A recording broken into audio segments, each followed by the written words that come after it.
Sanbonani, and welcome to the Sunday edition of the WUSA Wisdom Readings. Igama lami nginguBongisipho, ngingowakwaMtambo Isibongo. Yeah, I must say it has been quite a minute and a half since I've been here and I'm super excited, man. Special thank you to Savyasāci Prabhu for waking me up.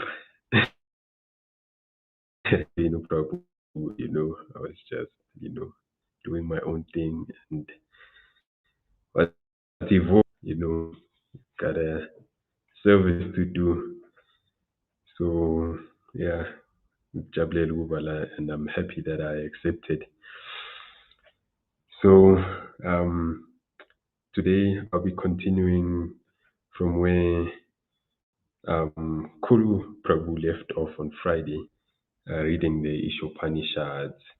I'll be reading Mantra 10 of the Isopanishad. The beautiful Sunday evening. I'm still feeling inspired from the earlier Sunday morning inspiration session that we had earlier today with Kadamba Kanana Swami Maharaj. Really inspiring and humor-filled story and journey that is taken so far to inspire us all.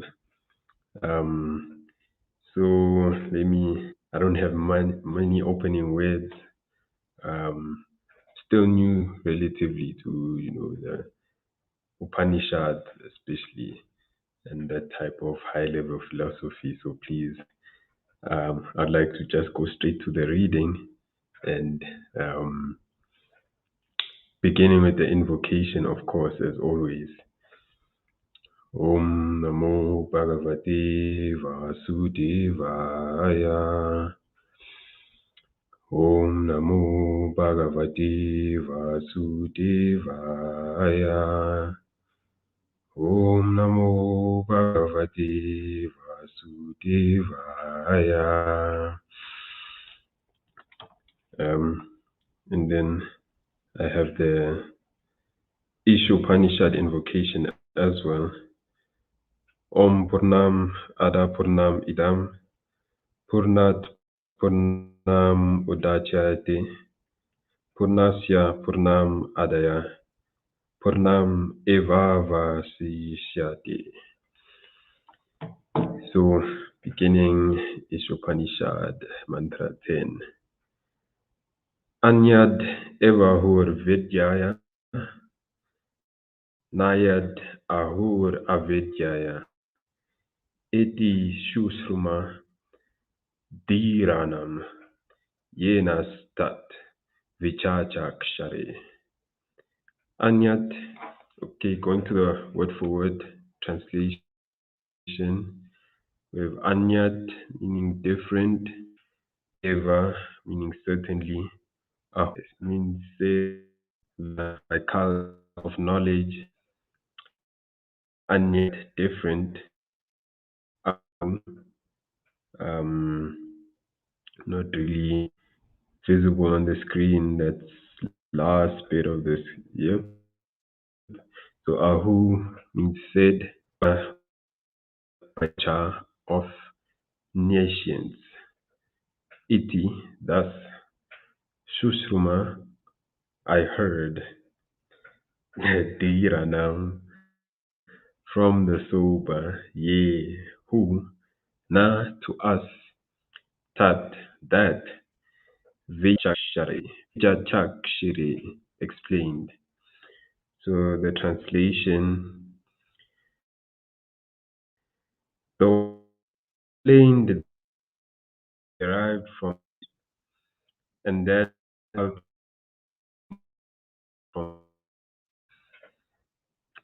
then the purport by His Divine Grace, A.C. Bhaktivedanta Swami Prabhupada Ki Jai. As advised in chapter 13 of the Bhagavad Gita, 13 verse 8 to 12, one should culture knowledge in the following way. Number one should be a gentleman and learn to give proper respect unto others. Number two, one should not pose himself as a religionist simply for name and fame. Three, not become a source of anxiety to others by the actions of his body, by the thoughts of his, or by his words. Number four, one should learn for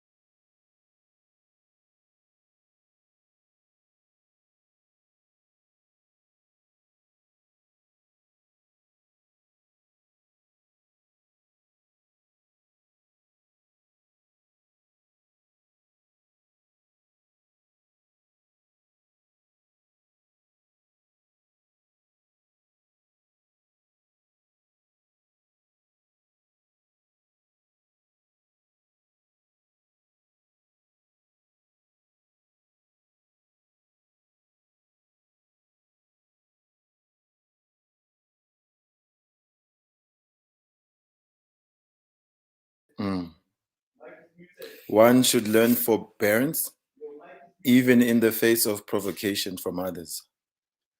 Number 5, one should learn to avoid duplicity in his dealings with others.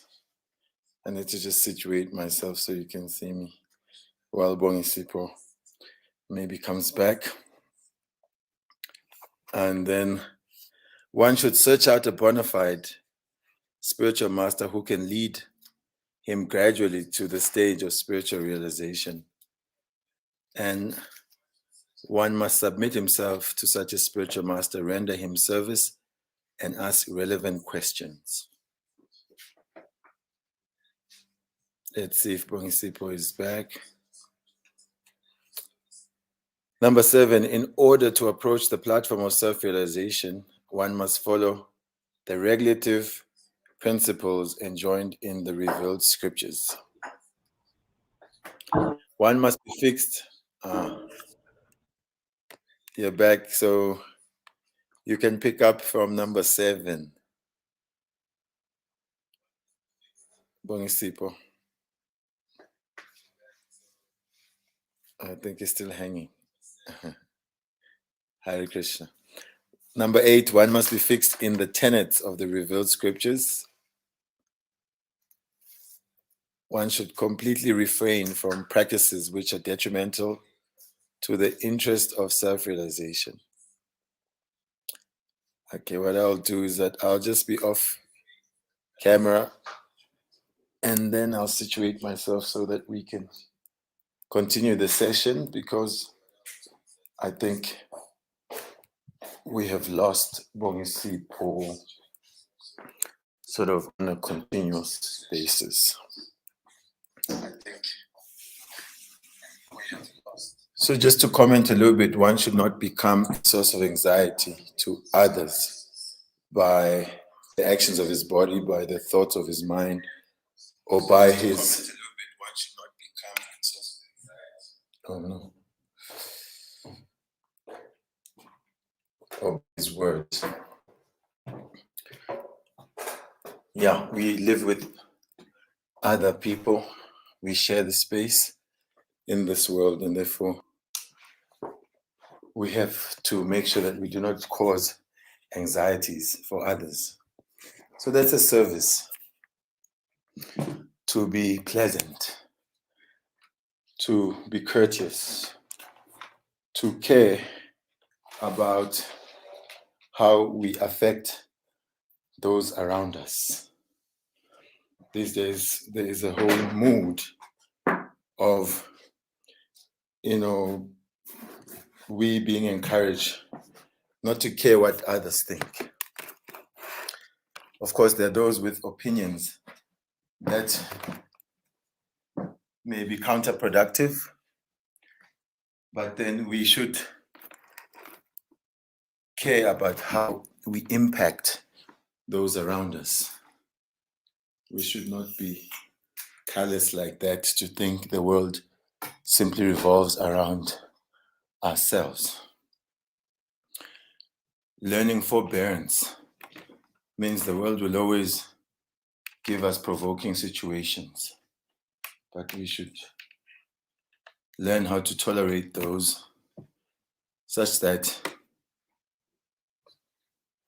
we are not sinking into anger or frustration or always in a warlike mood with others. We should learn to avoid duplicity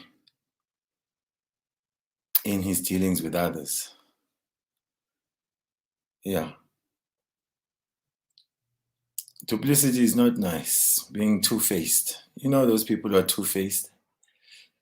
And you know yourself when you're being two-faced, that it is not a pleasant position. They say if you are prone to speaking lies, then you must always remember what you say to people. But if you speak the truth, there's no need to remember what you said to this one and that one, because anytime you need to recall, you can always speak the truth.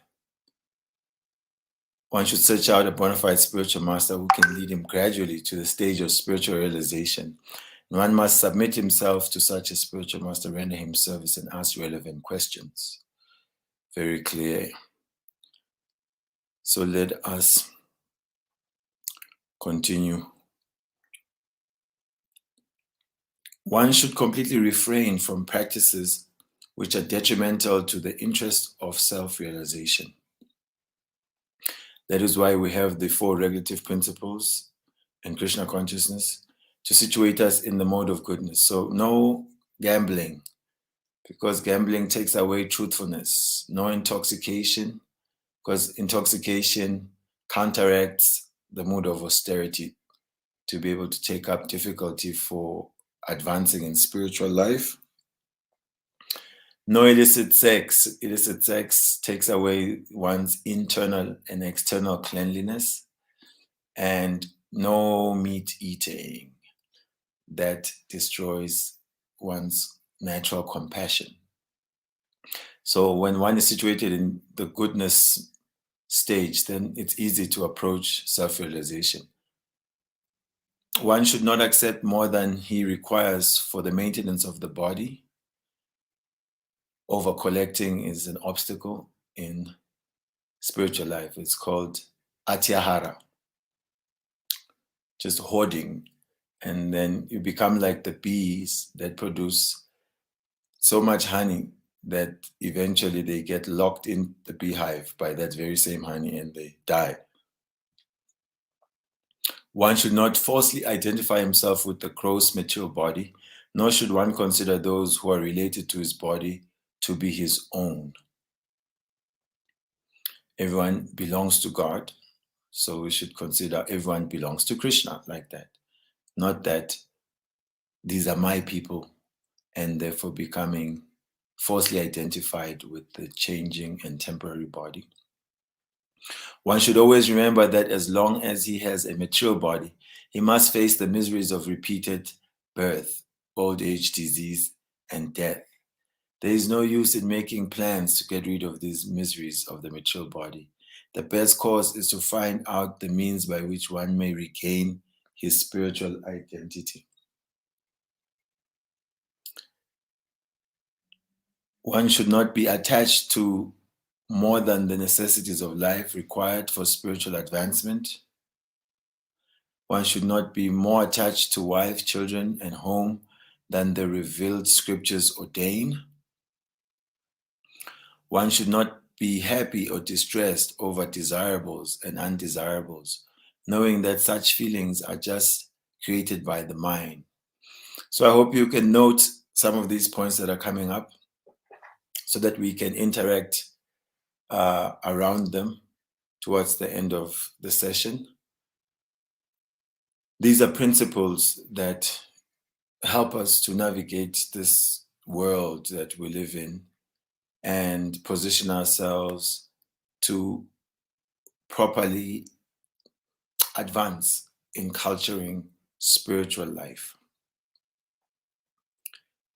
So number 16, one should become an unalloyed devotee of the personality of Godhead Shri Krishna and serve him with rapt attention.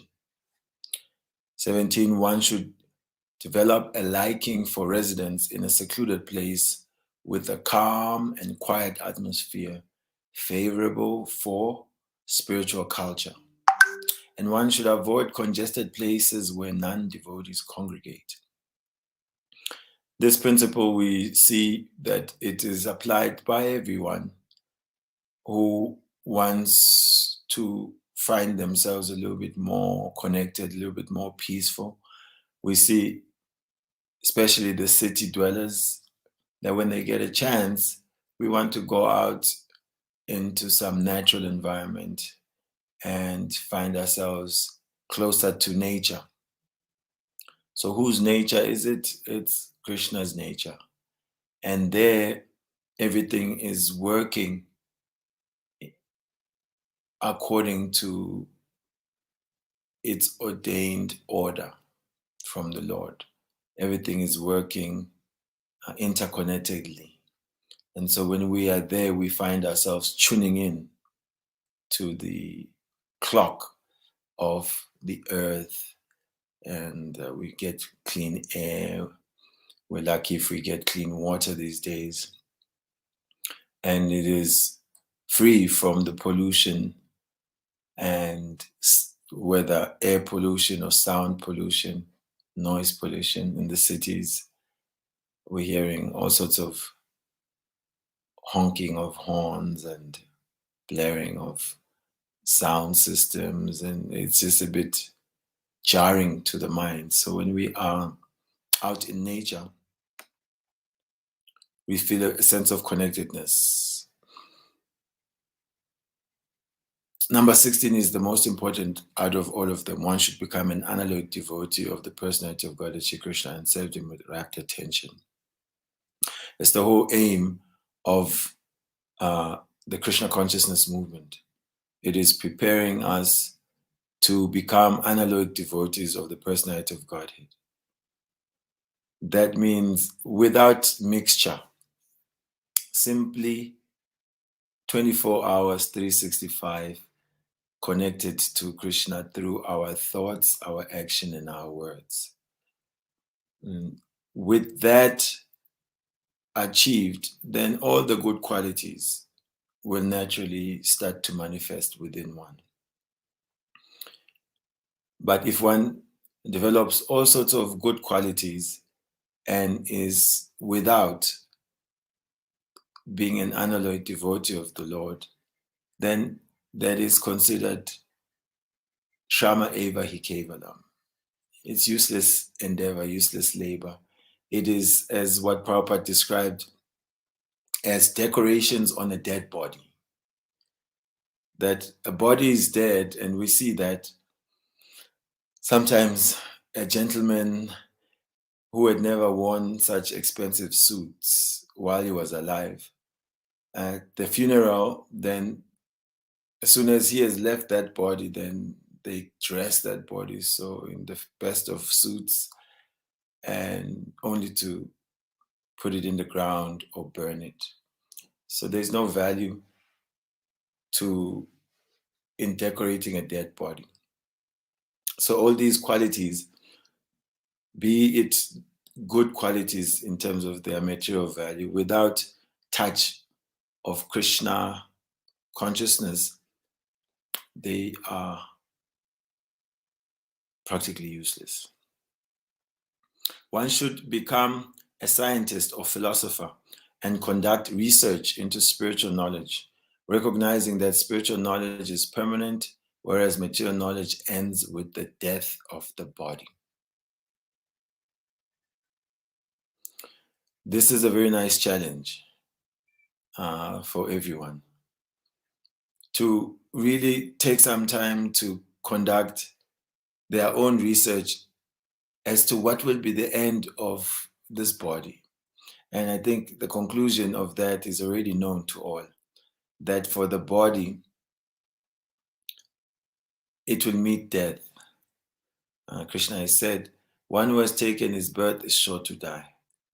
But he says of the soul that he neither takes birth, he doesn't die, he's eternal. He cannot be slain, just as the body is slain. So philosophize, become a scientist, make this research, and then one can see for themselves that anything that I do that is simply connected just to the body and its byproducts will be taken away from me, just as this body will be taken away from me. So who am I? I'm the soul. I'm an eternal being. I should do things in relation to me, the eternal being. And that is what number 16 was talking about, becoming an unalloyed devotee. So these 18 items combine to form a gradual process by which real knowledge can be developed. Except for these, all other methods are considered to be in the category of nescience. Srila Bhaktivinoda Thakur, a great acharya, maintained that all forms of material knowledge are merely external features of the illusory energy, and that by culturing them, one becomes no better than an ass. This same principle is found here in Isopanisad.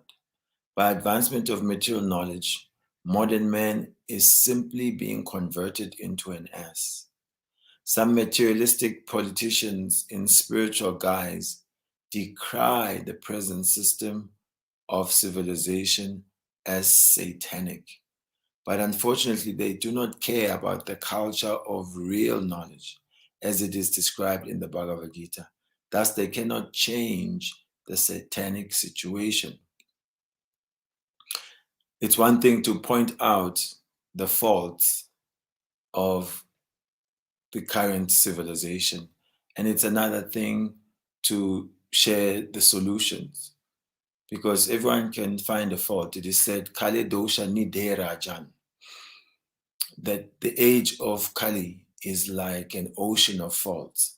So fault finding is not a difficult task, but who will provide the clue as to how to solve these problems?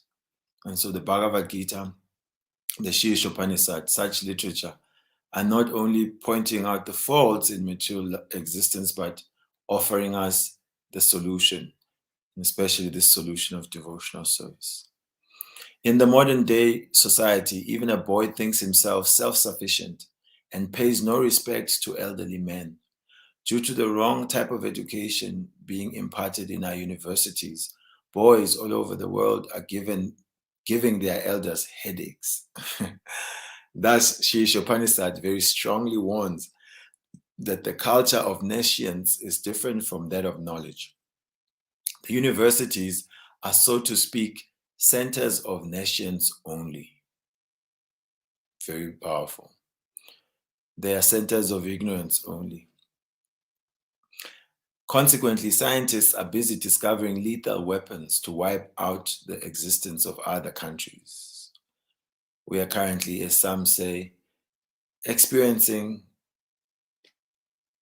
a biological war.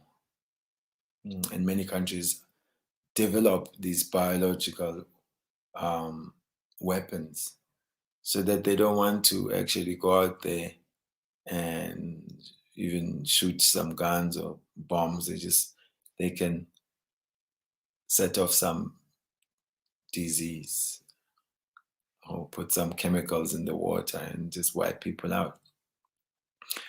So lethal weapons to wipe out the existence of other countries. University students today are not given instructions in the regulative principles of brahmacharya, celibate student life, nor do they have any faith in any scriptural injunctions. Religious principles are taught for the sake of name and fame only, and not for the sake of practical action. Thus, there is animosity not only in social and political fields, but in the field of religion as well. Nationalism has developed in different parts of the world due to the cultivation of nations by the general people. No one considers that this tiny earth is just a lump of matter floating in immeasurable space, along with many other lumps. In comparison to the vastness of space, these mature lumps are like dust particles in the air.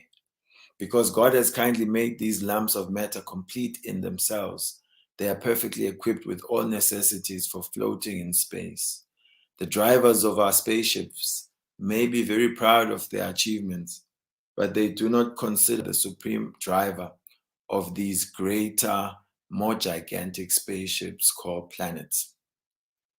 So Srila Prabhupada pointing out the flaws in the type of knowledge and education given in the universities, where it is to the neglect of building character in people and giving them the skills to see the supreme scientist behind everything.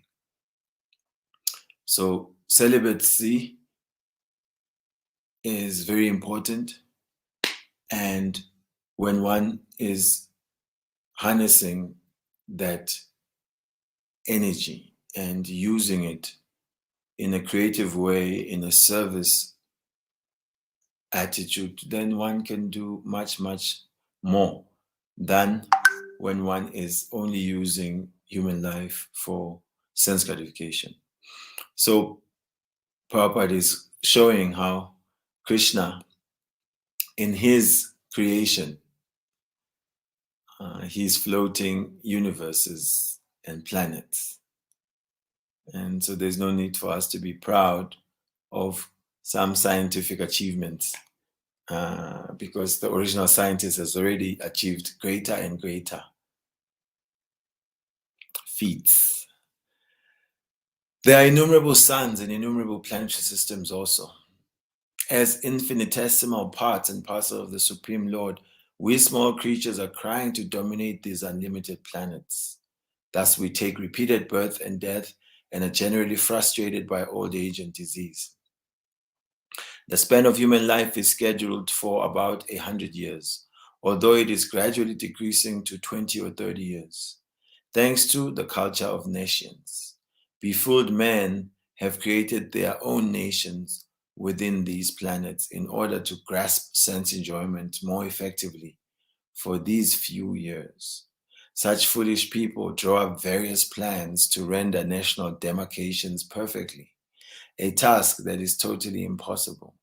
Yet for this purpose, each and every nation has become a source of anxiety for others. More than 50% of a nation's energy is devoted to defense measures and thus spoiled. No one cares for the cultivation of real knowledge, yet people are falsely proud of being advanced in both material and spiritual knowledge. I heard at some point that a country like the USA spends like practically 2/3 of their budget on what they call military readiness. Recently, some journalists in Australia were speaking in a very lamentable way that it seems that they will have to be in a war with China because China somehow or the other wants to take over Taiwan, and other nations like America feel like, no, you cannot take over Taiwan. And China is telling Australia, look, you are tied to us very strongly economically. We are like your biggest trade partner, and you're just an island there. If a war breaks out, we can wipe you out. Australia is frantic. They paid some huge money to get some submarines, and they're hearing that these submarines may only be ready after 5 or 6 years. So they can't have military readiness. So Prabhupada is pointing out 2/3, can you imagine, of the budget of a country. That means taxpayers' money is being used in defense. The dogs have their claws and teeth to defend themselves, the snakes with their fangs. So the human being is spending billions and trillions of dollars in fighter jets and submarines and nuclear weapons, just in fighting. So spoiling human energy. People are working day and night, working hard, just so they can give in money to guard some sort of national property, which is God's property. All these demarcations, my country, your country, and you come at immigration, it's like dogs barking at you. Oof, oof. Where are you from? Where's your visa? Where are you going to stay? Show us the address. How much money do you have in the bank? Oof, oof, oof. So animal life.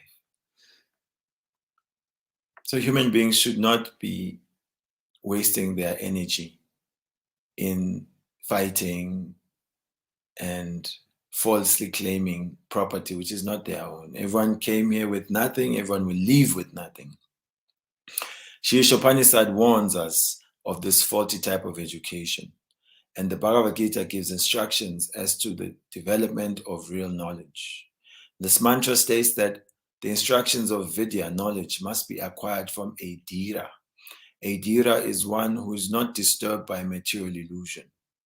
No one can be undisturbed unless he is perfectly spiritually realized, at which time one neither hankers nor laments for anything.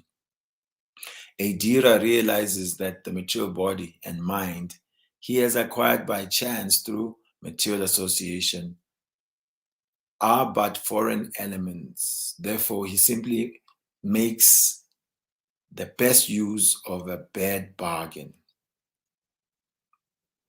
The material body and mind are bad bargains for the spiritual living entity. The living entity has actual functions in the living spiritual world, but this material world is dead. As long as the living spiritual sparks manipulate the dead lumps of matter, the dead world appears to be a living world. Actually, it is the living souls, the parts and parcels of the supreme living being who move the world. The dhiras have come to know all these facts by hearing them from superior authorities and have realized this knowledge by following the regulative principles. To follow the regulative principles, one must take shelter of a bona fide spiritual master. The transcendental message and regulative principles come down from the spiritual master to the disciple. Such knowledge does not come in the hazardous way of nascent education. One can become a dhira only by submissively hearing from a bona fide spiritual master. Arjuna, for example, became a dhira by submissively hearing from Lord Krishna, the personality of Godhead himself. Thus, the perfect disciple must be like Arjuna, and the spiritual master must be as good as the Lord himself.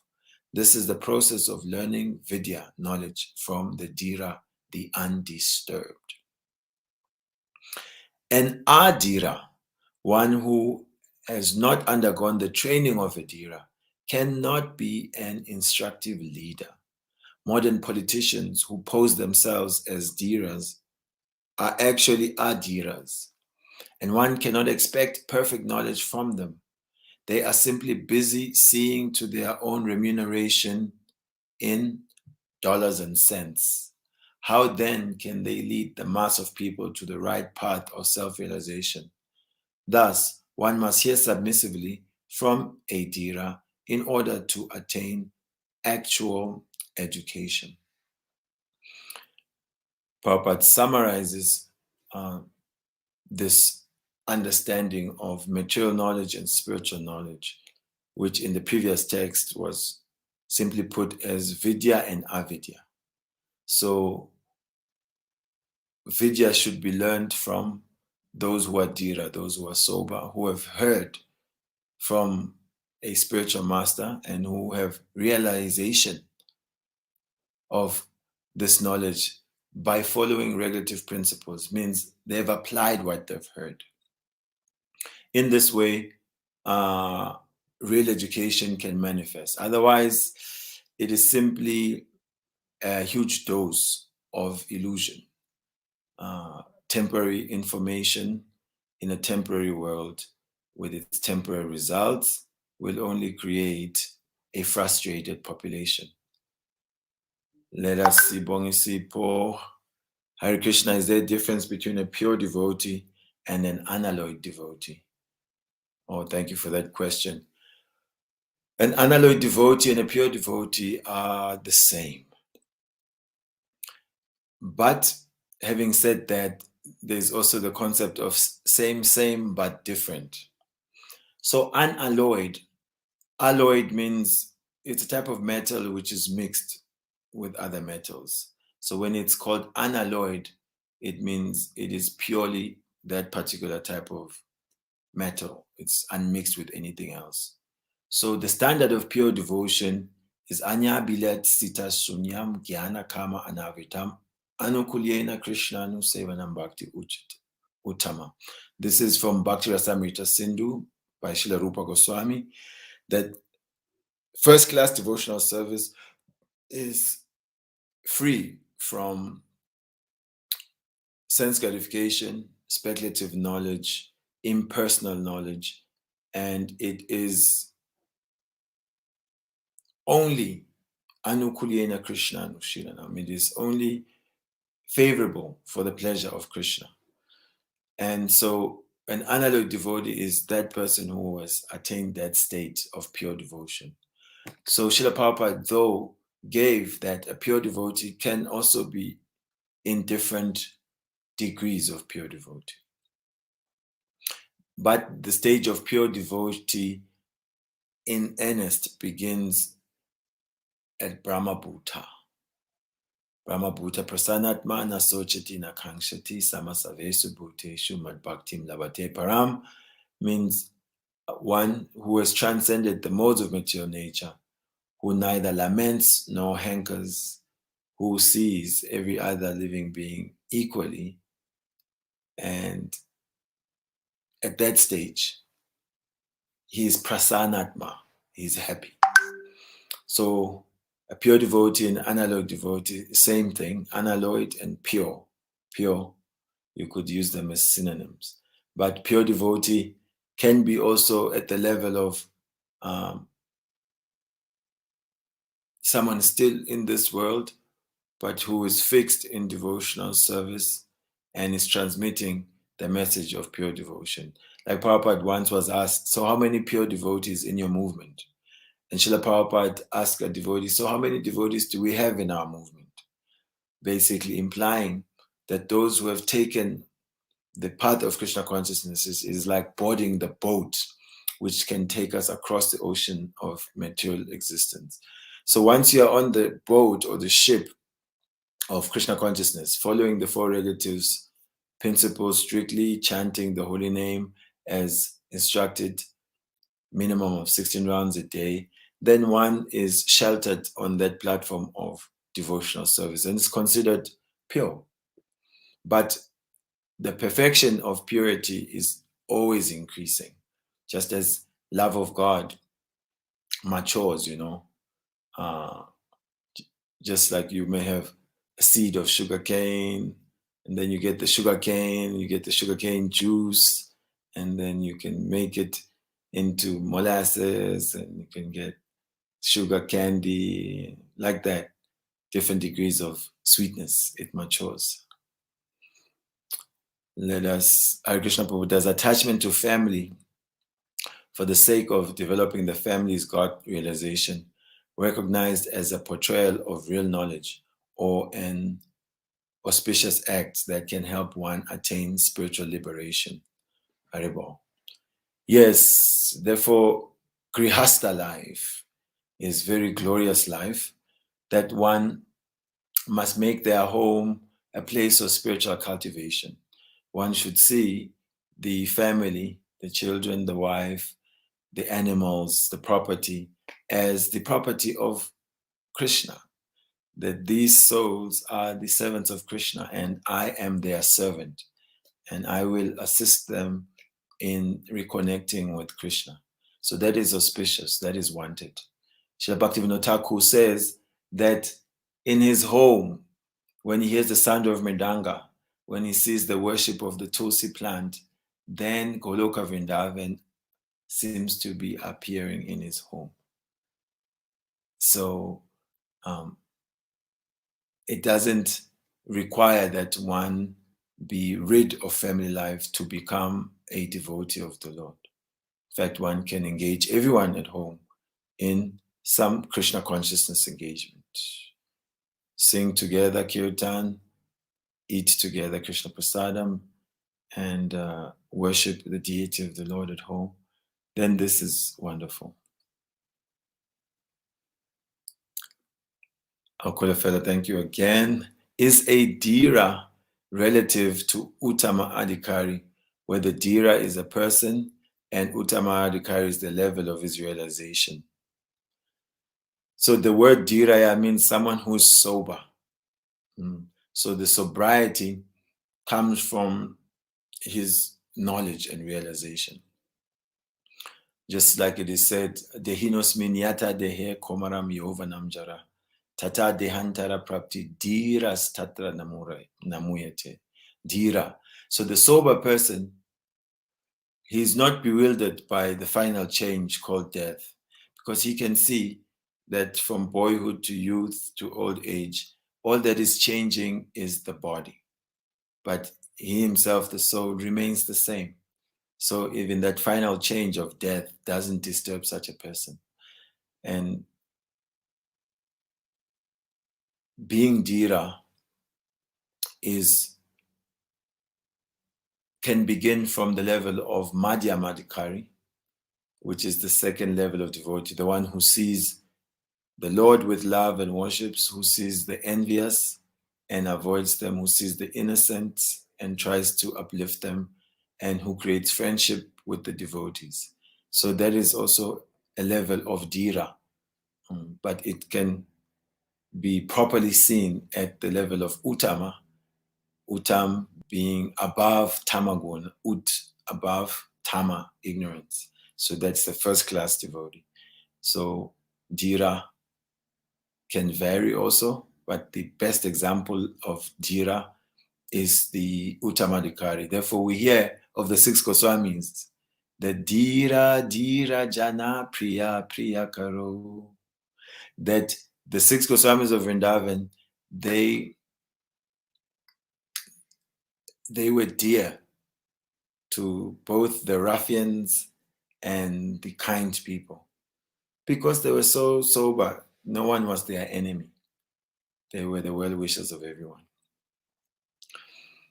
There's Nom Sahari Krishna. How does one become detached in a healthy way? Because detachment can often look like neglect, aloofness, and or even carelessness. Yes, that is true. Real detachment is attachment. You have to be properly attached to Krishna. So if we are properly attached to Krishna, then we become properly attached to Krishna's energies. So the family, the world, everything belongs to Krishna. And we have to be attached to Krishna and how to engage Krishna's energies in Krishna's service. Otherwise, in this world, it's based on selfishness, that maybe now I want to be free from all these encumbrances that come with family life or the troubles that come with relating to others. And then in a mood of selfishness, I become so-called detached. And that's when, we become neglectful, or artificially, we want to be aloof. So real detachment will mean proper attachment to Krishna. Rupa Goswami has given a verse which describes proper attachment and proper detachment. And in that verse, he talks of the concept of Yukta Vairagya. That Yukta means to connect, like yoga. So the real Vairagya, which is detachment, is to connect and see the connection of everything to the source of everything. And he talks of another called Falgu Vairagya, which is false renunciation, not being able or detachment, not being able to see the connection of things and persons to Krishna, we want to become detached to it without seeing their utility in the service of Krishna. So I hope that takes care of that question. So thank you very much. And thank you to Bongisipho for coming through. And although we were betrayed by his internet connection, this is how the world operates. So please go onto our YouTube page at WUSA108. Subscribe if you haven't. Give us a like and share a comment, and also watch this afternoon's or this morning's Sunday morning inspiration class with Kadamakanana Swami. It was very, very nice, around the golden avatar and what gift he has given to us. One line that he mentioned was nice, was Bhakti means fun from day one. So when we take up the process of chanting Hare Krishna, we immediately experience great fun from the beginning. So this is where I will be ending. Invite you to join us tomorrow at 7 p.m. where we will have Ukulufelo Prabhu reading to us mantra 11. And on Tuesday, look out for Unomusa, and on Wednesday, Itumeleng. Then Thursday, Books Are the Basis Book Club will be doing chapter 11 of the Krishna book. So everything can be found out on our website, www.wusa.online. And also, if you visit us at the Wusa House. Okay, now there's Corona new variant. And I think all programs are sort of at a halt. Thank you, Kulufelo. What can we do? This material world is such a place. Naratam Prabhu, yes, fun from day one. To be nice, to put it on a t-shirt. Krishna consciousness means, then you put fun from day one. Thank you, Prabhu, for giving us a reminder of that. So all glories to Srila Prabhupada. Thank you to all of you who have seen the live and broadcast, and those who will catch it on the channel. Make sure to like and share, and we'll see you again next week. I personally will be there on Saturday. So we'll come out with Bongisipho's